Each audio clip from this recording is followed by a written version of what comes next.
because metering that glass, we were able to put a high-end exterior film on. It went from like a regular, decent-sized interior job to a monster exterior job. Meters are paid for themselves instantly. Yeah, but one So project. it, yeah, it's, You gotta love that kind of We could have bought a couple more.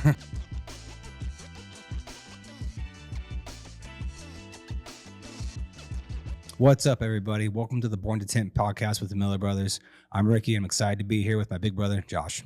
What's going on, everybody? Today we have a very special episode. We have Mark Embrock with EDTM. We've been using their meters for a while now. Expert in the industry of being able to tell you what kind of glass you're putting on. They got all different types of meters, but we have a great conversation talking about the different meters that are available, how we're utilizing them, and how you should be utilizing them. Check it out. Don't steal my thunder. He's like, I'm going to talk about all the meters I can. It's like, you do whatever you want, Miguel. How's the show been?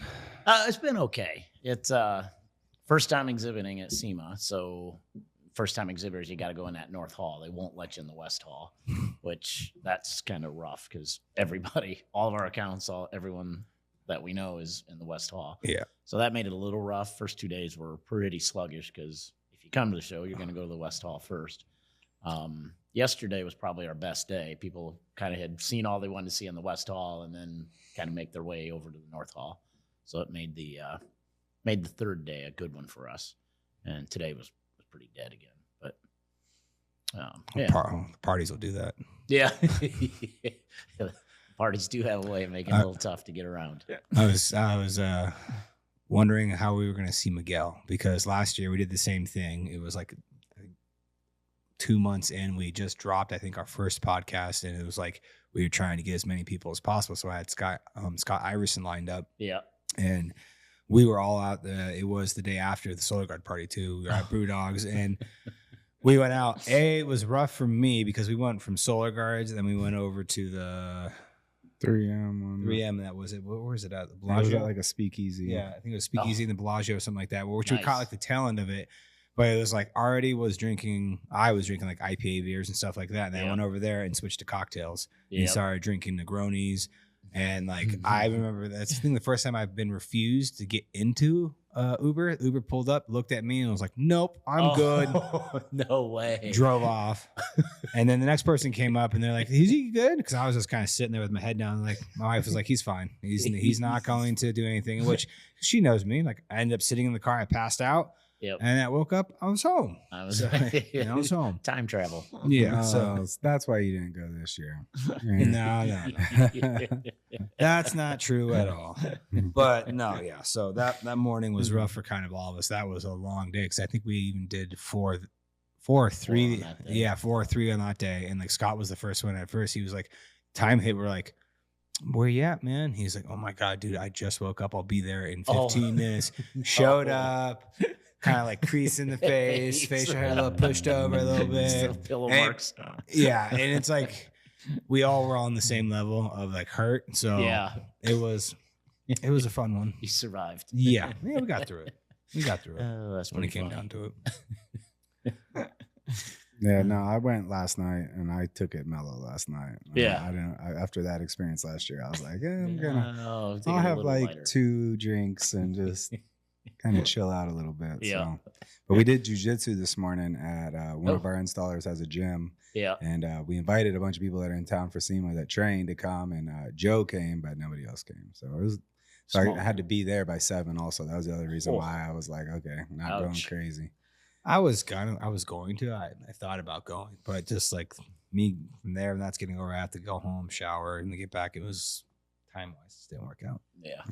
So it's a good start today. Actually, this morning when I got here, I was kind of like, was beat up from having trained jiu-jitsu in months and going and getting like 4 or 5 rounds in. Yep. Took it out of me, but I'm feeling good now. Yeah. So yeah, that'll get you. Yeah. But it's not like working SEMA for 4 days. That's brutal. Wears on you. It's just standing. Standing, I don't know if it's worse walking or standing. Standing. So I think standing is a little harder on you overall. And I always pay to get the big fat padding under the carpet because it's like, man, it ain't worth it. It's worth whatever they're going to rate me for it, it's worth every penny. Yeah, And, no. Yeah. I would definitely imagine standing worse, only because at least you're not being able to move around at all. You just have to stick in that one little square. Right. And you can't, like, at least when walking SEMA, like, yes, you can put miles in. Right. But at least you're going from point to point And you're moving. You're moving, using Yeah. different muscles and stuff like that. Yeah. Yeah. Standing is just not a natural thing to do for a long time. the body starts rejecting it eventually. Yes. No. So with the shows, you said yesterday was kind of a good day. Typically, what are the questions you kind of get? Because, like, thankfully, we get spoiled being part of the Panorama Network, where we actually get kind of like technically a one-on-one almost every year. Yeah. It pretty much is every year. Yeah. With you going over the meters, the importance of the meters, and like, thankfully, we really took the advice to heart this past like year and a half, 2 years, where we got to the point where we have 2 glass check elites, and Nice. everything gets tested now, because we want to be able to open our repertoire of films, knowing that we're comfortable putting on there what we want to put on there, and also too, not selling fool's gold, like Right. hitting a window where, oh yeah, here's a super clear film that rejects a bunch of heat, but your window's already doing all that heat rejection on the spectrum, so I'm not really doing much for you. Right. So, Yep. how's the reception been with people walking up to it? It's been very positive. The meter just continues to grow in popularity, and as people learn about it and talk to people, that's one of the things that's really changed, I think, in the window film industry in the 30 years we've been dealing with it. Is there's a lot more communication amongst the window film installers and dealers, and that's great for us, because the more they talk about the product, the more people are like, wow, you are using that, and that they talk with each other. It's that interaction is great, because it's not me telling you that you need it. People would look at me and say, well, you're selling the meter. Of course you would want that.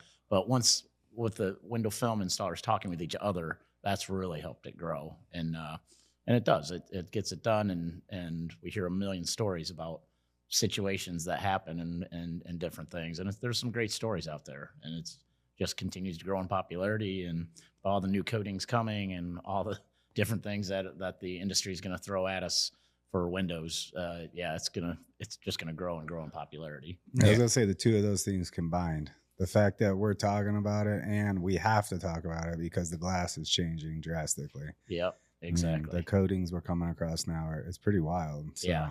Yep. And that's only gonna keep changing and improving. So what besides the glass check elite, what's like a big one for architectural installers that they should have in their in their arsenal? Yep. If they don't have a glass check elite, I would make sure they have some low E detector. Everybody that's going to put film on glass should at least have even the most basic low E detector, either our low E cards or the single pane detector. If you don't have the glass check elite, you should at least have that. It gives you insurance that you're never going to put a piece of film on a low E piece of glass without knowing it. So you're making sure you're making a good selection. Just had somebody yesterday at SEMA, younger, newer installer, came up and he's like, yeah, I cracked a few windows 2 months ago. And he's like, I go, had you checked for low E? And he says, no, I hadn't. He goes, do you have something for that? I was like, yeah. I go, at a minimum, I go, you should at least have this low E card. It's an $80 investment. It's a no brainer. I go, $80 investment. You would have spent that $2,000 or $3,000 that you spent on those windows that you had to replace. And he's like, oh, that makes a lot of sense. So I was like, well, do you want to go ahead and get one? No, I think I'm good. It's like, what? So there, a lot of times you get those situations. It's like you scratch your head. It's like, wow. It's like you said everything that was you're in agreement and still didn't. But so yeah, I always say at least get a low E detector if you don't have that. Jumping from there, the BTU meters are always good. Being able to show the measured performance and how different films perform and what a clear or lower performing low E window might be, and then with the addition of film, how that's going to reduce that heat gain and lower the transmission percentages, obviously is a great selling point. That's always a positive one, and it's certainly one of our bigger sellers for window film applications. Strengthened glass detector, another good one that if you don't know for sure about that glass, if the bug's not there, it's a lot of times it can be hidden behind railings or behind the stop of the window. If you don't know it's there, then you certainly have that as a backup. And obviously that's a green light. Once you know you have tempered glass, you have a free for all for whatever film you want to put on there. So it opens up obviously the options for your customer, and you can make some great choices for them and gives them a lot of choices. So that's certainly a good one. And then probably the last one I'd say that's really popular, obviously the heat sheets as well, that light up when they're exposed to heat. Those are kind of a fun and inexpensive tool, again, that are pretty popular. And then our solar spectrum transmission meter, if you really want to dig into it and be able to see the performance of all the different films, UV transmission, light transmission, infrared transmissions. And that meter's kind of cool because it allows you to kind of level the playing field a little bit, because some films specify their performance by that narrow band, that selective infrared between 900 and 1,000 nanometers. And in other films, we'll do the full spectrum infrared. So our meter does both. So if you want to compare, because a lot of times, they'll claim 99% infrared rejection. Other ones will claim 84% when actually they're the same film. Yep. So having that on one meter, that's kind of cool. It does allow people, if they're really battling and going toe to toe with different brands, that allows you to level the playing field a little bit and be able to see how those films really perform, full spectrum versus the selective infrared range. So we need to buy. I don't know why we don't have one of those. Yeah, no, as he's saying it, I was like, we should have that. Yeah. No, that was kind of why I asked. I was asking selfishly to see if everything you said we've got, but that one. Yeah. Yep. No, if you've checked all the boxes or not. Yeah, that would be one. And we'll have an improvement to that design coming here pretty quick as well, going to a larger case size on it. It won't be much bigger, but the opening will be a lot larger, so you can actually get around in a window. If it's a residential window and you can open the window, you literally can get it around the frame of the window, and that'll make it obviously a lot more practical, because then you go in field rather than just doing samples. Oh yeah. You'll be able to go on the actual window. So I think that'll light that one up a little bit more. I like that one. Yeah, that's cool. Yeah. Yeah, we definitely, as soon as that comes out, we need that. I'll have to get one now. Let's get another one there. Well, yeah. Yep. No, I mean, when he upgrades that one, Because even so, with that meter, then that could give us if we have a customer that has their car tinted, well, so in that case, I got from the dealership, is this ceramic? Yeah, we'll be able to. I mean, a BTU will pretty much tell it, but that gives you, even in my eyes, that gives you an even better like display or selling tool. Mm-hmm. Like here, they pull us out and like, see these? No, it's not. They unfortunately lied to you. Right. So yeah, we'll definitely be getting one of those. Yep. I just heard a story about that at SEMA this week. A guy came up and said he was not in window film, and he came to our booth and stopped by, and he had his car tinted, and he was told it was ceramic, and he had another friend that was in the window film industry that didn't do his car and checked it, and it wasn't. He was told it was ceramic and wasn't, and so it's like, it's you people got to watch. It's not always. Yeah, it's out there, and that's what the meters. They'll keep people accountable and keep them honest.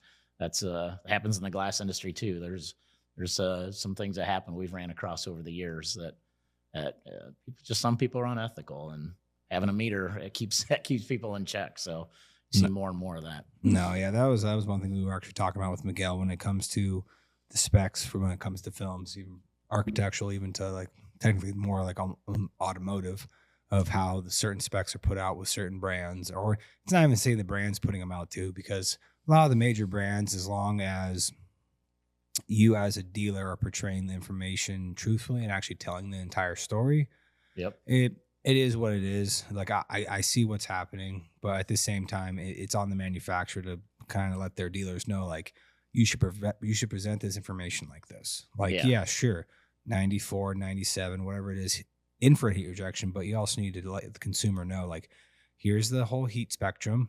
We're talking about this. Now, the total T-cert, now we're talking about this. What's it actually doing across the entire board? And that was one thing I liked about Solar Guard's brochures. They have the two different type of IR ratings when it comes down to it. They have one, you can match the apples to apples to what a lot of the manufacturers are doing, just like that 90%, where it's like, all right, yes, this film's exactly the same, but now here's the entire spectrum that's included. There you go. Yeah, and it's the full story. Yeah, and that's the biggest thing. That's the one thing I really hammer home with my in-sales people, is that I don't want to walk by a sales call and hear 90-something% heat rejection without that conversation going a couple more sentences and explaining what that actually means and what it represents, and then explaining what the rest of it is. Right. Because if you go into that, what will matter is, say if you don't make that sell right then, okay, that's fine. I mean, of course I want it done right then, but say they are calling around, they're just trying to vet out their different shops. They call another shop and the shop says 90 something. They don't follow up with that. Now that's left in their head like, well, what about this then? And then if you catch that person off guard when a customer's bringing it up to them, and all of a sudden they start stumbling on their words, or maybe unfortunately, maybe they weren't trained properly, or at least maybe they don't even know the full story themselves. Right. You're good to go. Like for the most part, you just landed that customer. They're going to call you back and say, hey, you know what? Maybe you are a little bit more, but you gave me a lot more information and you made it to where it didn't seem like you were just trying to pull one over the top of my eyes. Yeah. You know? So they definitely, like, being more transparent and using these tools definitely builds trust with the end consumer.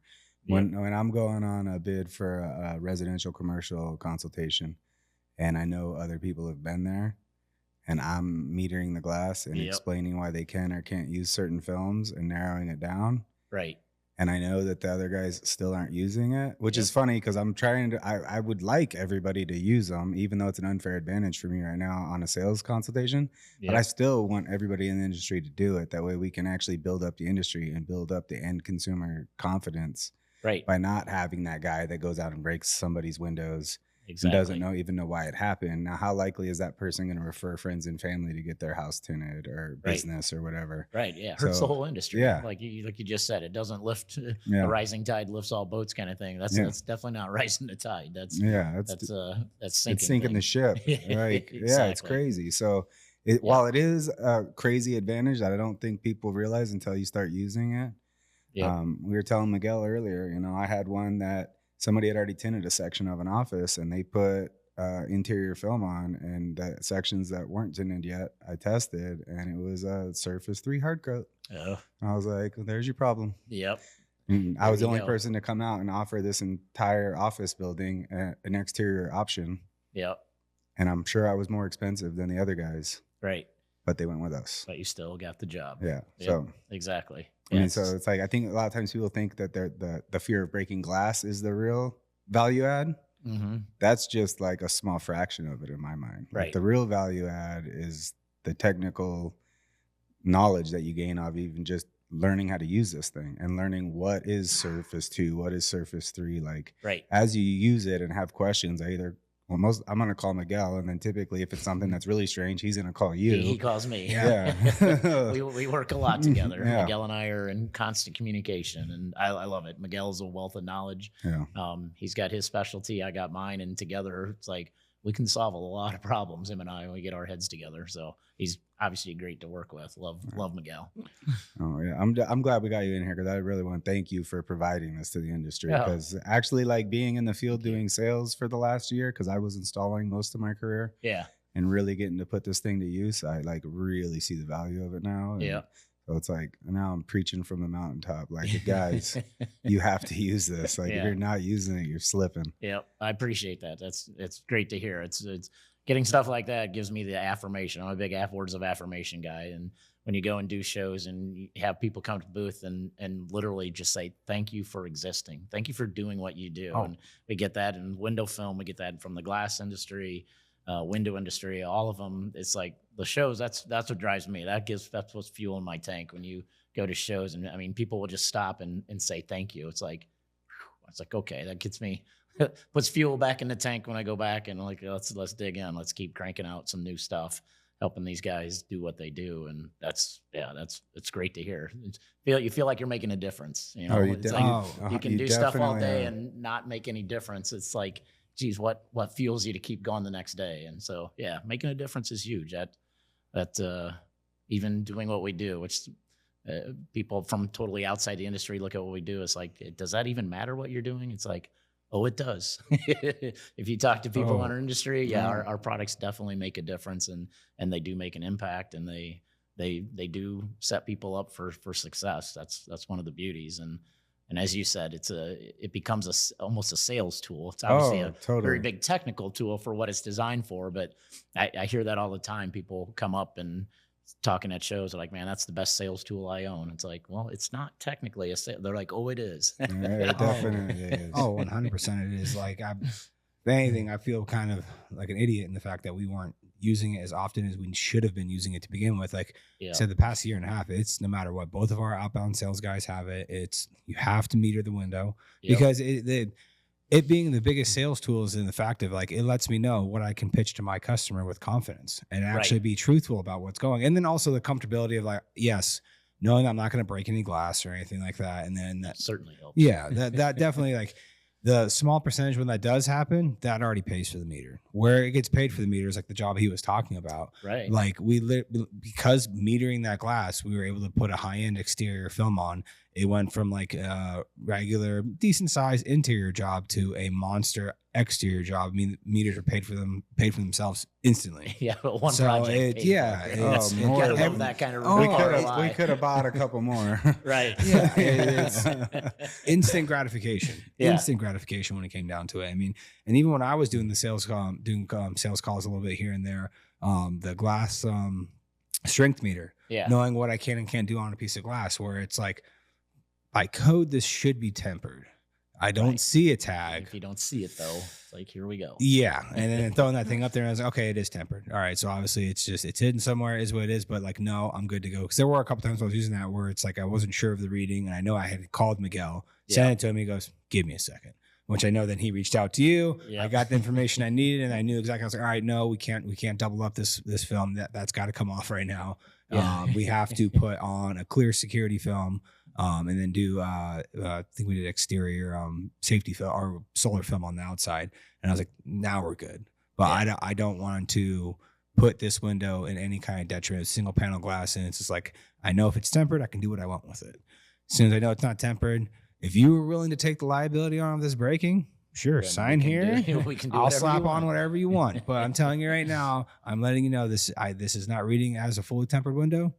I wouldn't mess around with it. Let's just rip this off and start from scratch and go from there. It's like to be able to tell the customer with confidence, and them also seeing that you use the tool and they show them the readings. It's like, yeah, it that 100% sales tool. Yeah. 100%. Yep. And it definitely changes the thing. That's what we've learned doing a lot of the products we use, Glass Check, and several other products that get used in the window market that we work with. So we provide a huge percentage of the sales kits that are used when people come in to sell a window in your home. So they're walking in, they do a little demo, a little heat lamp demo. We're providing those kits to all these companies, replacement window companies. And they said, when you bring out the tools, they said, it's the whole dynamic shifts. You're not a salesperson anymore in their eyes, and they treat you differently. As soon as you pull out a meter and in some cases go and we've got like our profiler product that goes around the window for the window industry, and they will actually evaluate the windows. And they said they're like immediately you're just viewed differently. You're now a technician. You're not a salesperson any longer. And they brought this to us. This was anything we created.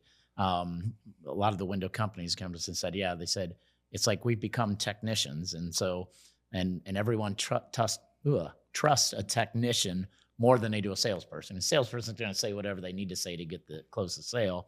A technician is believed because, wow, they have tools for the job.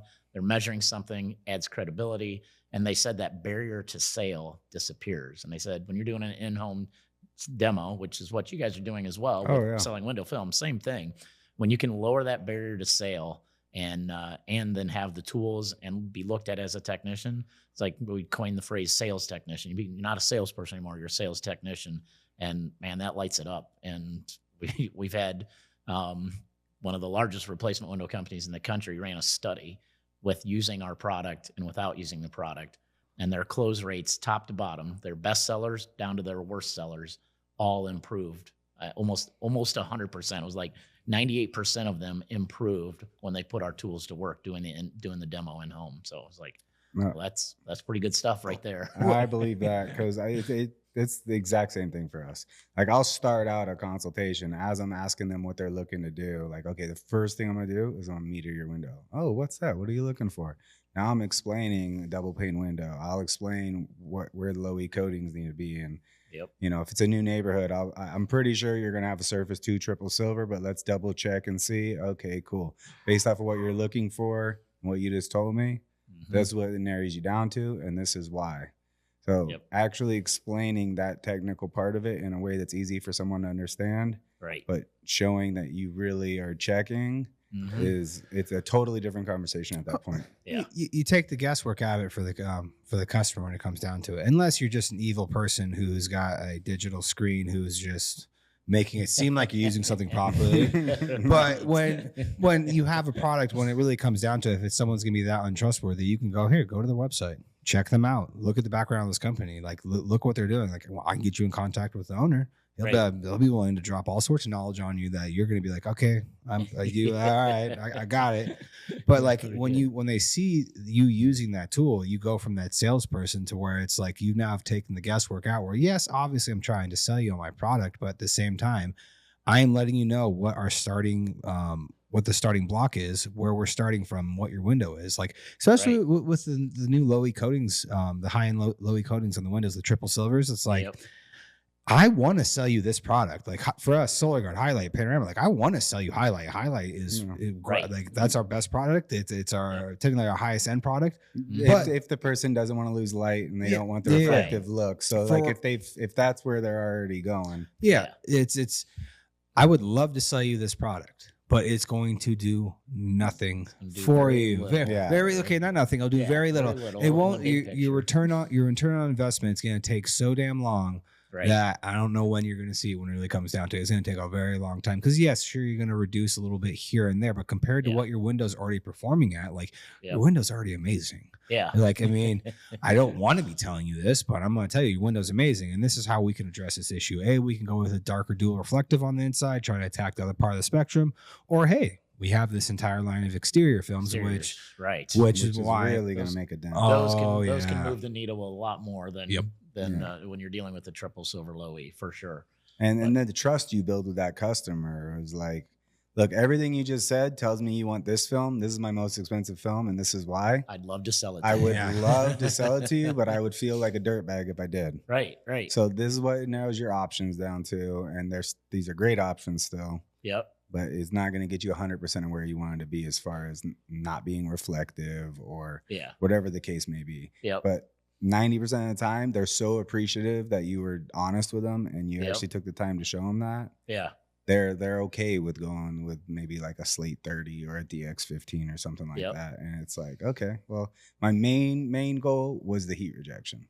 Yeah. And then you show them a picture and a sample of what that other film looks like, and now you can still see right out of it. And all of a sudden, it's like, okay, I guess I'm not stuck on clear. Yeah, maybe that's not what I need. Yeah, with that not extra knowledge. Yeah, and then if you absolutely are stuck on clear, let me show you the exterior lines, and then I can put something on the exterior. We can attack the heat before it ever gets to that coating, and then I can help improve from there. But I mean, beyond that, like those are your options. Yeah, and those are it's like and then you have a competitor come in and they're just like, oh yeah, I can sell you the ceramic film, and it's just like, I know what my window is, and it seems like now you're just trying to, because we've had a couple customers where it's like, I just put ceramic on my entire house, and it's like, it feels like there's nothing being done. Is there anything you can do? And we ended up testing the window. And it's like, well, that it's doing something. Good news or the bad news? Good news is I can help you out. Bad news is somebody else kind of screwed you over. Yeah. And you paid for something that's not really doing the job. Yeah, I've had a couple of those specifically that I can remember where we took that film off and replaced it, and they couldn't believe the difference. So I was like, this is the difference. Yeah. And that's probably like, I mean, that is one of the biggest reasons why we're doing this, is to be able to try to shout from the rooftop as loud as we possibly can, put it on social media as much as we can, get it out there as much as possible. It was like, just like he said, like, yes, telling everyone else to use this technically gets rid of our competitive edge, but it also expands everyone's experience with window film, though. Yeah. And if that happens, that means that more people are going to talk about it. It grows everything, and there's more work for everybody. Because there's so much glass out there that there's no reason. I mean, again, I will reference in the fact that we do have, where we're located, we have plenty of glass. You know, we have over 3 million, almost 3 million people here. So opportunity for it's hot. It's extremely hot. You know, and still you drive down any neighborhood in Vegas right now, and then maybe 1 or 2 out of every 10 houses might have film on it, if that. So the opportunity to grow that is the bigger opportunity, rather than And if those that do have it have a good experience because there was an education process in it all, then their neighbors are going to talk like, hey, how do you like that film? It's been great. It's worked out well. So there's your rising tide because neighbors talk. And then when anybody does something to their house in a neighborhood, usually you've got the Gladys Kravitz of the world that are watching what everybody's doing in their neighborhood. But that's how your market grows. Oh, 100%. Absolutely. And then they also think that what they'll pass along too is say if someone's like, oh, I got my house tinted too. And if that person who say we tinted their house, we went in, we checked their glass, and they could be like, did you get your glass checked? And then it's like, well, what do you mean? And it's like, well, do you know the actual performance of what's going on? And hopefully that education just keeps getting passed on and growing and growing and growing. And like if you're not, if we've been saying it now for the past year, if you don't have one of these, purchase it. I know it might seem like any person who's walked up to me at any of the conferences or tin offs this year, and like they've asked questions, I had people reach out to me, hey, I'm looking into getting flat glass. What do you suggest? Glass check. I understand it might seem like it's expensive. It sounds expensive, and it is an investment, no question. But it pays for itself like so you said, fast. One project. Could have bought a few. And then the turnaround on what your close rate's going to be, it's going to pay for itself and then some. Like just give it a couple months, and then it's paid for, and then you have it for the rest of it. Like then it's just gravy after that. It's nothing but profit past that. In my mind, I feel like that's the thing I want to hammer home to people the most. Because especially if you're not doing a lot of flat glass, the rare occurrence of glass breakage is still rare. Right. Even if you aren't checking and you're just getting lucky. Right. Oh, I mean, we are a case study of that when it comes down to it. So if people are thinking that that's the only advantage, it is a advantage. Right. Yes. But it in my mind, it's actually the smallest advantage. Like the sales advantage is actually stronger. Yeah. And then you being able to use a better product on a window to achieve the solution. And them have a good experience and not have the scenario where they just spent $3,000-$4,000 to tint some windows in their home and they don't feel any change. And then nothing happens. Yeah. Now that person's probably going to go out of their way to tell people not to do it. Don't waste your time. Don't waste your money. It doesn't do anything. It's a scam. Yeah. Like, no, it does. You just probably didn't get a good application. Wasn't the right film for the project. Correct.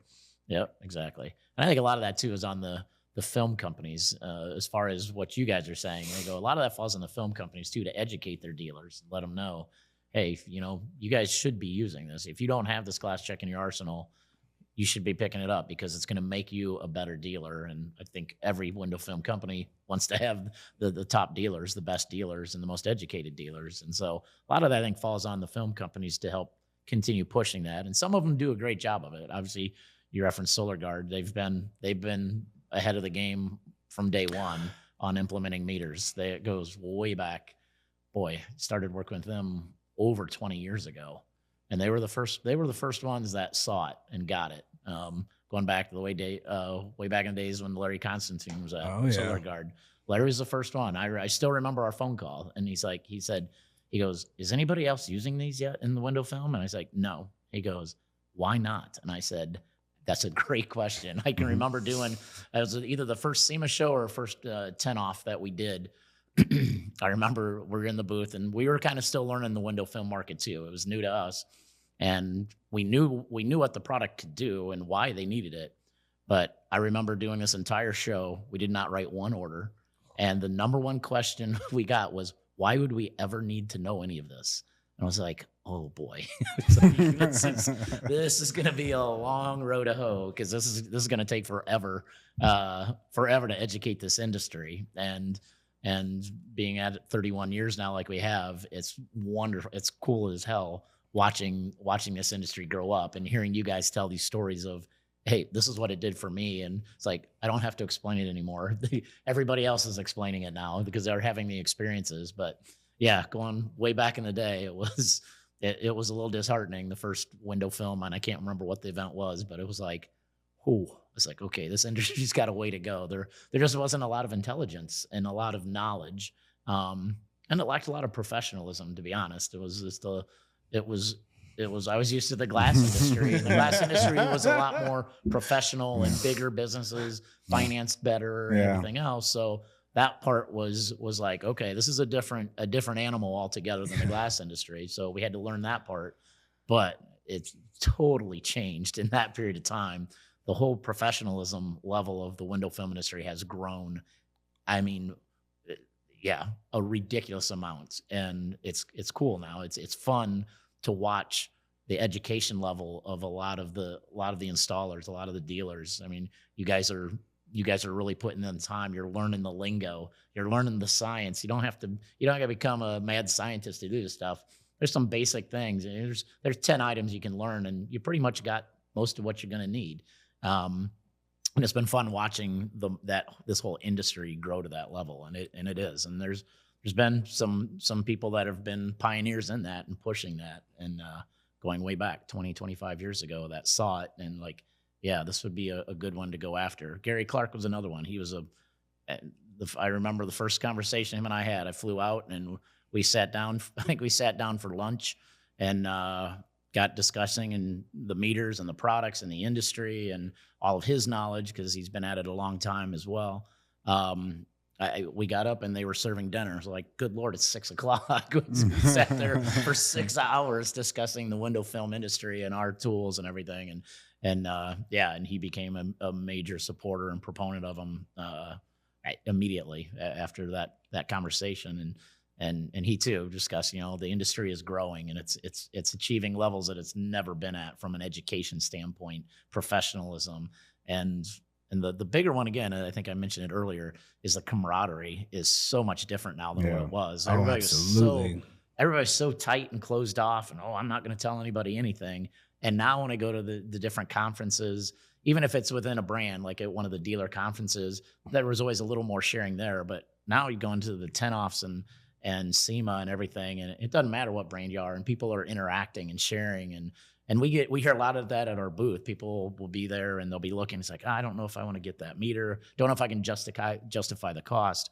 And then they'll have somebody else come up right next to them. Like, if you don't have it, you're missing out. Buy it. And bam, instantly the sale happens because somebody within the industry has shared their experience. And again, it's not me telling you need it, because of course I'm going to tell you need it. I sell it. So again, that whole salesman standpoint. But yeah, when it's somebody that's a cohort in the industry, yeah, it changes everything. No, very, very grateful for Larry and Gary, them seeing what the importance would be. And I mean, even for you to put all that hard work in, the fruits of your guys' labor is definitely coming to fruition now with everyone, like, Kyle Fuller being one of them. He's a huge proponent. And like, if anything, I wouldn't say he pushed us over the edge, because we've already, like I said, we were already exposed to it, but he was one of the ones where we'd have conversations and he's like, if you guys aren't using this, you're missing out and not really like getting the full scope of it. And like, even going back to like it being on the manufacturers, and thankfully the industry is opening up now and being a lot more trustworthy in the fact that, well, you're not just trying to get me to buy another meter, another tool, or just to have it, just to make a sell. It's no, I'm letting you know, this is how you're going to educate your consumer. Like, this is how you use this tool to sell more, because if you are selling more, it means you're buying more. And we're happy about that. And then you're not putting it on the wrong applications and putting liability on anybody, like, I mean, we were talking with Miguel, and I want to talk to Steve. I'm going to talk to Steve and tell him, like, for a Panorama Pro, in my eyes, if you're going to be a Panorama Pro dealer, it should almost be like, you should have to have one. Like, let's really set that standard. Like, if we are the elite of elite dealers, at least with our network, with our manufacturer, like, why not have that as a set standard? Like, you should be metering everything when it comes down to it. It doesn't matter where you're at in the country. Like, know what you're working with, know what you're putting on, and let's really grow that knowledge base, because it's going to do nothing but elevate everybody. Right. And I think they had that in place at one point, that to be that level, you had to have a Glass Check Elite and a strengthened the tempered glass detector in your arsenal. And that was, if you didn't, that you got a little pressure that you need to have that if you're going to be in this group. They need to reapply I like that pressure. because the other thing people I don't think about is, you live in one city and you have that experience from a Panorama Pro dealer in the city you're in, then you move. Who are you going to go find in your new market? That's who you're going to go find. Exactly. And people move. And we've had that. We've definitely, and we've had that happen. We've had people that have reached out and they want Panorama, because I have lived in Florida or lived in Phoenix or wherever they lived. And it's like, I had Panorama films put on, and the experience I had with that dealer, like, I know what I'm getting. At least if you're in that network, I know what level I'm going to get from you. I want you to come in. And it's like, it's already that trust is already set. Yeah. And it's already good to go. Yep. You've already built that. Yeah. Now you get to reap those rewards. The company does. Company wide, it helps the whole organization move forward at that point. Oh, absolutely. Yeah. It is. It's good. And again, that interaction between all the dealers is great. That's one thing. Kyle was great at the 10 off a couple years ago. We had the first time that we did a booth ourselves. We usually had helped out others, but the first year we did ourselves was I went and did the booth myself and was just overwhelmed. 2 hours before the show officially started, I had 10 people at my booth. I never set up my booth the first day. Because I got there and was like, whoa. I was like, I wasn't expecting this. And halfway through the day, I still had stuff everywhere. I had boxes still up out. I still had not set up officially the booth. And Kyle came walking by.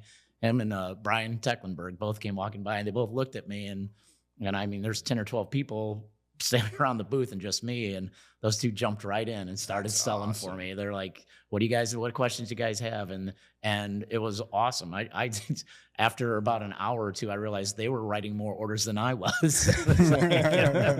Like, okay, maybe I'm not as good at this as I thought I was. But the cool thing is they're installers. They're one of you. And they're telling you this is how they use it. And I was like, I'll just sit back here and watch. You guys got this. And so that, again, that's the cool part of that camaraderie and that sharing with each other, that it helps. And it's teaching everybody that, here's how I elevated my game. And having people that are successful. Kyle's successful. You guys are successful. So what you guys do, it kind of sets the standard. If you want to be successful like that, here's what we're doing. And you guys openly share that about all the things you do. And that's really cool to see. It's being someone that's not a window film installer, but part of the industry. It's kind of fun to watch. Oh yeah, no. Where we took that next big step was when we finally were just like, nope, have to have one in every salesperson's hands, meter everything, and that we saw the huge gain from it. And like I said, I beat myself up about the fact that we didn't do that a lot earlier, because what could have been gained from if we would started earlier to where we are now. It's I beat myself up about it, but kind of is what it is. But I'm happy that we did implement it. And at least you did start. Yes. And then now it's telling everybody, like, you have to have it. Like, it's not, do you need it? No, you have to have it when it comes down to it, especially with all the new glass that's coming out. I mean, you look at the glass that's in, from what Gail's saying, is in Europe, in Canada, like what's coming down the turnpike, like you're going to have this. So you're going to hit coatings. Like if you hit coating even on Tim, Surface 4. Tim was telling us that they're running in Missouri.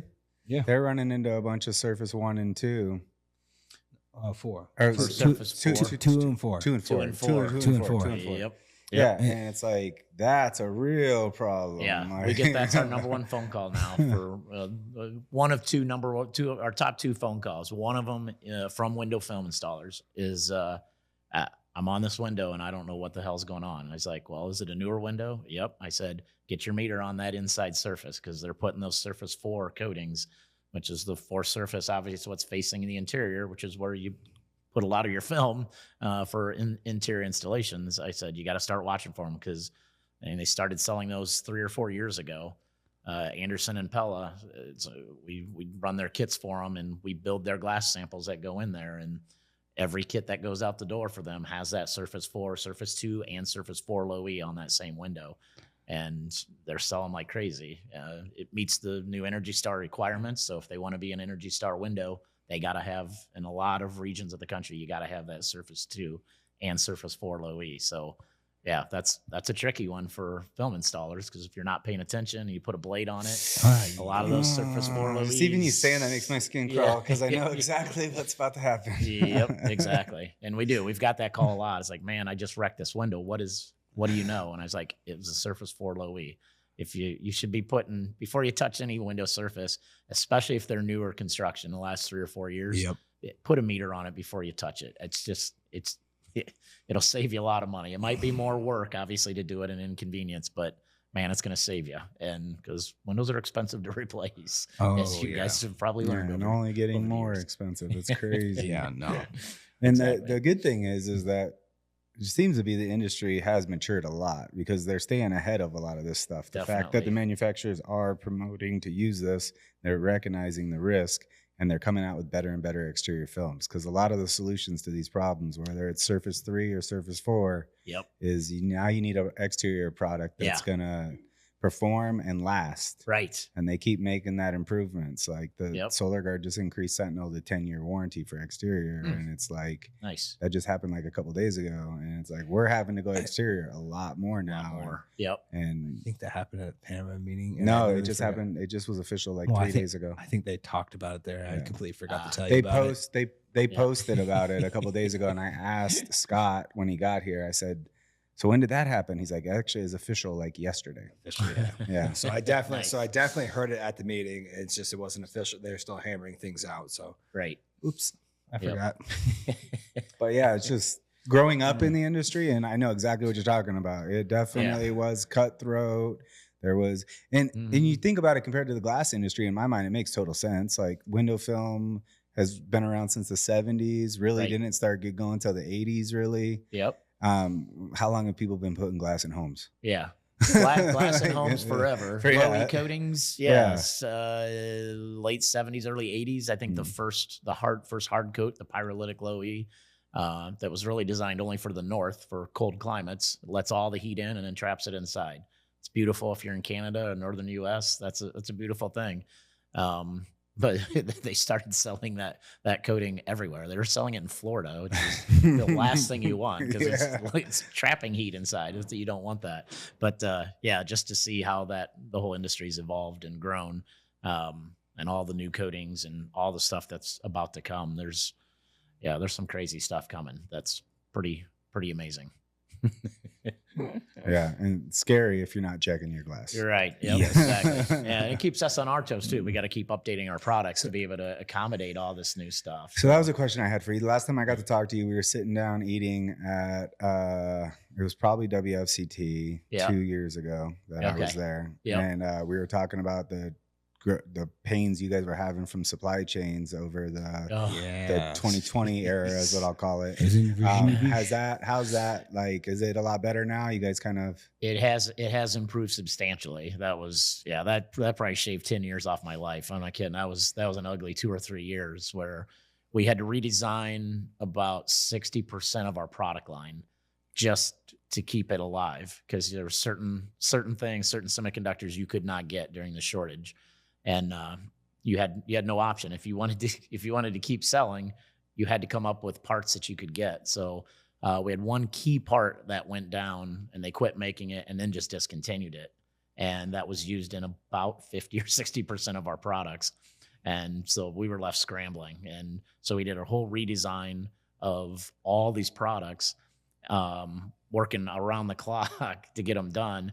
And the sad thing was, it was all just to stay where we were at, where we were a year ago. We did all this work just to have the same products we had the year before. So I always told people, I go, I've never ran so hard to stand still in my life. And that's the best analogy, because you couldn't get it. If you can't get the parts, you can't sell the product, and there go your sales right off a cliff. So it was stressful. It was very stressful. In some cases, we'd find a solution. We'd find the part. Okay, that part's available. We started the design, got it done, went to move to production, went to buy the part, they were gone. I mean, it was happening like in 2 or 3 days' time. There could be 10 million parts showing up in inventory, and in a matter of 3 days, they could be gone. And it was stuff like that was happening like crazy. And so that product, we started the design again, found a part. They're like, okay, let's design around this one. Started the whole design process over again for the second time.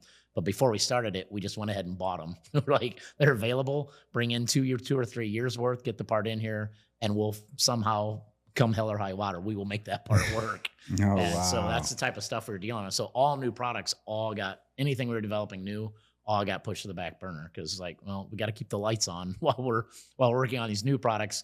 We got to keep pushing the existing product line. So yeah, that was a crazy time. I hope I never see that again in my lifetime. It was absolutely nuts, but it did force us to stay nimble and quick and jump. It's kind of wild. It's one of those things that you would never even think of, right? Yeah. Like how many things were affected in that time frame. It's crazy. Oh yeah. There was a lot of things. There was a couple different window film products that went down for over a year. Yeah. And because of a raw material that was used, that was only made by one manufacturer, their doors closed. Yeah. And then it was, well, we're never opening up again. Sorry. And then it was like, uh-oh. And now they had to go in, do all the testing again to make sure the films are for safety films. And we gotta make sure the film does what we said it would do, but Right. we It's gotta still try meeting that same specification because it can't change. That's crazy. Yeah. Not meet it. No, Yeah, that was a nightmare for sure. One I never want to relive, but it did teach us a lot. We did learn a lot of things, and we did come up with some good innovations in that process. We learned how to develop a product a little quicker in that process because we had to. But yeah, it's still, and there's still signs of it. So we just had recently, just this last week, we had a component that's a major component in a couple of our products, and they're going to quit. They quit making it without notice, and so we're scrambling a little bit. And what the ugly part of that too, what we dealt with during all of COVID, is all these secondhand companies. They would go up and buy the stock and then sit on it and then sell it basically like a black market kind of thing. So we had in one of our products, we had a $2 sensor. It was a sensor we paid $2 for. And actually, I think $1.75 even was the cost of that part. At the peak of COVID, to get that sensor, I think we maxed out paying $28 for that part. And we had some products that have that parts in it 3 or 4 times. So multiply that out, $28 instead of $1.75. And so we had some price increases to juggle there. And some cases we ate it. If it was a higher dollar product, we just absorbed it.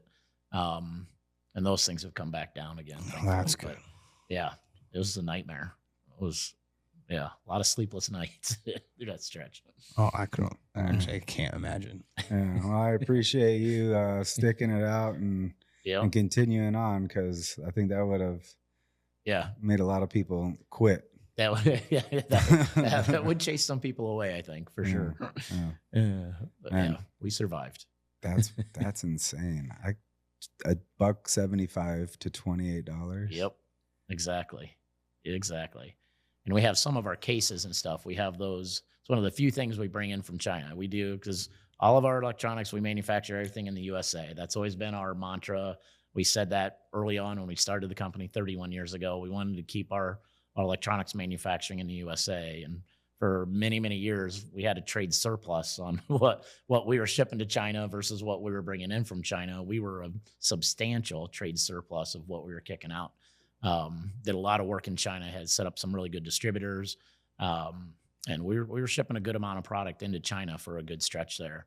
And then some of the cases, we started having trouble getting cases designed. And so we started bringing some of those in, and those come in by the container load. Same thing during COVID. Ocean container that we were paying $3,000 to bring over.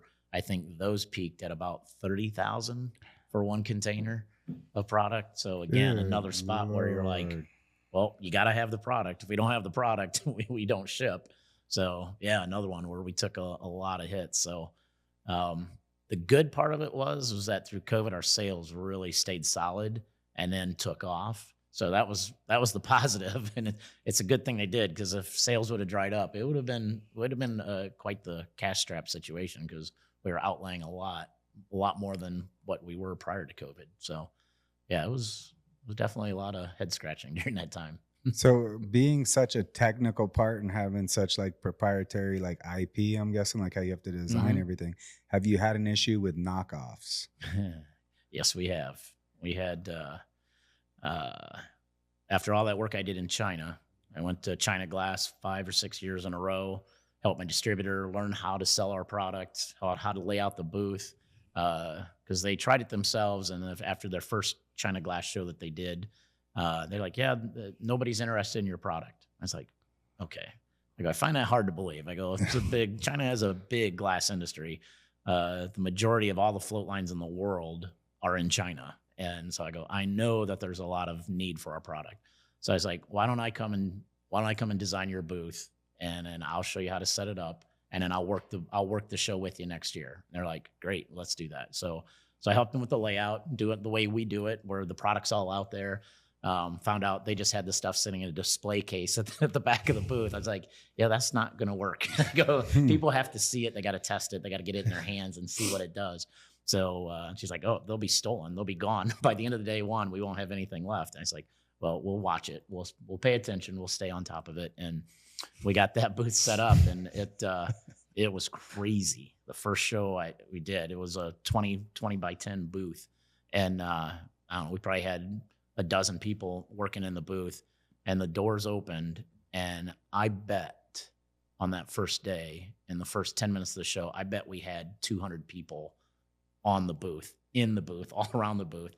And the salespeople were freaking out. They were like, the one guy like was panicked because there's so many people. He's like going to leave the booth. I grabbed him by the shoulder. I was like, oh no, get back here. This is what we want. This is good. And for the first 3-4 hours of that show, it was chaos. And they were writing orders like crazy. Their general manager was standing back in the corner, giving me a wink, like, yeah, look at this go. So it was great. We got it and built that market. Distributors did a great job for us. We were kicking some pretty hefty shipments in. And one of our shipments, after we got it all running, this was probably after I'd been to China Glass 3 or 4 times.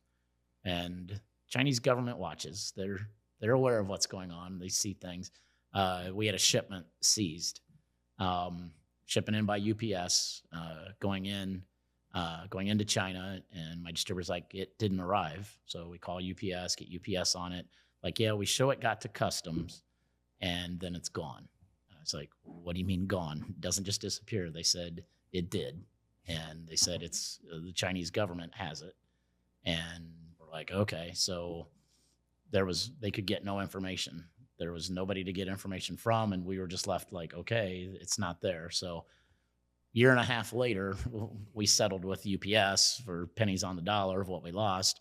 And then about 15 months after that, or 15 months after the product was stolen, our website shows up in China, our exact website, but part of it in English, part of it in Chinese, and all pictures of our product, all of our words, all our everything. And it was like, what the hell is that? And sure enough, they copied all the easy product first. They started with our most basic stuff, BTU meter, a couple other things, and started with that. And then they started adding some other products around it. Couldn't do any of our high-end stuff. They attempted a glass check, I think, several times, and just they couldn't get it because it's incredibly technical, and the software in it is just crazy. It took us a long time, so somebody else to try to do it would take a long time as well. But yeah, they copied everything, and our sales in China, and of course they're selling it for half the price of what ours are. So my distributors were like, yeah, what do we do? And I was like, I can't lower my prices. I gotta pay my people. I can't pay them what this company's paying. So it kind of put a big dent in our exports to China. And then which we said, all right, well, I guess we concede that. There's nothing you can do. That was my next question. So there's like nothing you can do in that scenario. Nope. The patents and stuff, international lawsuits for patent start with a retainer of about $500,000. And then it goes, and it can take forever. So you don't, I mean, you got to be big and have deep pockets. So if you're not gigantic, it's hopeless. Yep. It's just not going to be worth it. And when you're selling products that are, $100 meter up to a $1,500 meter, you got to sell a whole lot of them before you're knocking down that type of money and have that type of margin that you can afford to enforce it. So yeah, the only way you can enforce it is if they bring it to the U.S. So if they attempt to sell in the U.S., whatever means they sell through, distributor or anything, you can sue them and go after them in a U.S. court. Because the other thing is you're going to a court in China, and you're just never going to get there. It's a nightmare. So, and we did enforce that because they started selling through Alibaba and through Amazon, and they were using our name, EDTM, and they were using our product names, our trademark names, and everything. They'd show a picture of our product, and then if you ordered it, they would ship you their version from China. So it was like, good Lord, they were just ruthless. I mean, it was ridiculous. So we went after Alibaba and we notified Amazon of, hey, that's our trademark. This is set a cease and desist on it. And both of them did honor it and pulled the stuff. That's Anything good. that had to do with our name and our trademark, and anything that we had legal rights to, they did pull it down. So we did have some success there. Then they can continue to sell it as long as it wasn't something that was patented and they couldn't use our trade names in the advertising of it. So it sucked. Yeah, it's a punch in the gut. It's a funny thing. It's like stealing our technology. Yeah, it upsets you. It's like, it really sucks. But when they stole our website, it's like, for some just so reason, that was blatant. personal to me. Those are my words my creative content that I came up with. And you don't even have, you can't even create your own creative content. You got to steal my words. Somehow that was personal. And that fired me up more than anything. Have you talked to Nick at Fusion Tools at all this week? I have. Did you hear about the booth that knocked his tools off and named it Nick's Tools? Yep. That told is me the that this week. dirtiest shit I've ever heard. Yeah, Like, talk about this in your might be face. worse, but like, that's still like just literally a middle finger in your face. That's rubbing it in Oh, your yeah. face. That's insane. Using his name. It's Like, we're you gonna gotta take be your kidding me. tools, we're gonna knock them off, we're gonna come to SEMA, sell them right near you in another booth, and we're gonna call our company Nick's Tools. Yeah. I was like, I've already said I want to go over and make a reel with him and say, hey, if you want the best tools in the industry, come over to Nick at Fusion Tools, right? and come get them. And Yep. it's like, yeah, that's just, it's Ruthless, man. Yeah. Yep. I talked to a film company this week at SEMA, and they had the same thing happen. Used the likeness of the owner of the company, and it's a product being made in China, sold in China with his picture, and even their name is mixed in it and being sold in China. And they found out about it, sent notification, but Yeah, but nothing, again, they know nothing's what are you gonna gonna happen. That's do? why they're doing it. Oh, and man. then they started exporting it, and it got to Europe, and they started getting some phone calls of, yeah, your film's it's not working. It's kind of garbage. And he's like, you're not our customer. We've never sold you film. He goes, well, it looks like your film and your picture. And he's like, that's not us. That's a Chinese knockoff. It's not us. So yeah, that's just, yeah.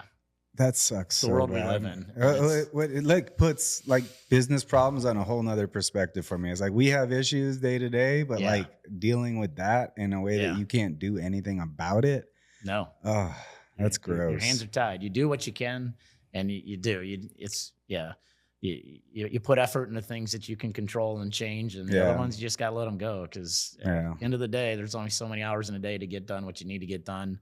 Hopefully, what you're doing for a living isn't going to put you 6 feet under earlier than what it Yeah. should, and so yeah, you learn to deal with those things and just kind of, I don't know, seal them off and not think about them too much. And yeah, I've been blessed. I tell you, 31 years doing what we're doing.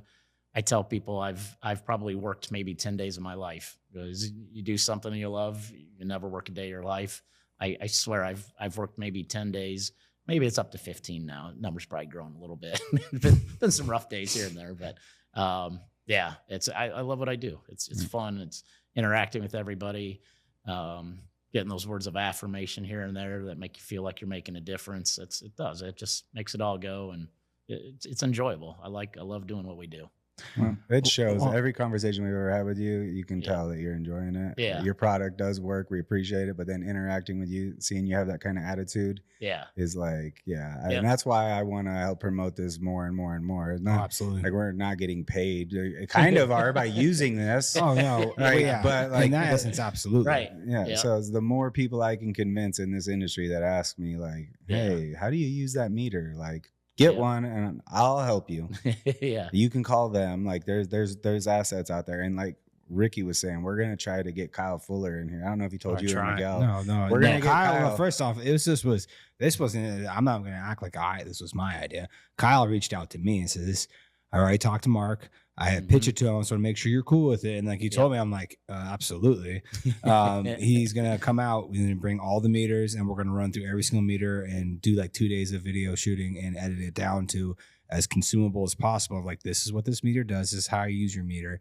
Just to put a catalog out there, just to inform and educate even more, to where it's like, because I think a lot of people, they hold back from doing it because they feel like, oh, I don't know if I'm going to use it correctly, or they're a little Right. intimidated by it, which is completely understandable. I was Don't myself. want to misspeak. Yeah, mislead yeah, in yeah. any way. Right. Exactly. Yeah. So it's like I'm looking forward to that because again, like I selfishly get 2 days of Kyle really going into the depth of what meters can do beyond the fact of what I know, which I know they can do even more. Because like he was telling me about the settings and stuff with this, and it's like I knew a little bit of it, and I felt like if I've been using this thing to its full potential, obviously not. Like, so I'm really looking forward to that. Yeah. But before we go any further, where can someone go buy the meter that they know they're getting it from you? Where are the best sources to do that? Just because someone might come across that faulty someone trying to portray it, and I want them to make sure that they're getting the actual meter. Yeah. Yep.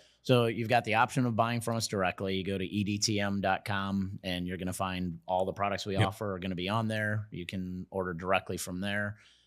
Within the window film industry, you've got Matt Job down at GDI down in Georgia. He does a great job of distributing our products to a lot of the industry. You got 44 Tools down in Columbus. Those guys carry a lot of our products for the window film market. It's probably where you're maybe going to buy your squeegees and all your other tools that you use. So sometimes it's just as convenient to buy from those guys because you're going to be picking up other things already there. Expel has really jumped into the game. Expel is carrying a lot of our products and really filling their pipeline. So all of their dealers are buying directly from them. So yeah, there's several avenues to go. Obviously, catch us at trade shows. We offer discounts. Use our typical 10% discount at any of the dealer conferences that I'm at, like the Solar Guard one, the Panorama conference that we talked about, and SEMA, the 10 off. All those are great chances to pick them up at a discount. So yeah.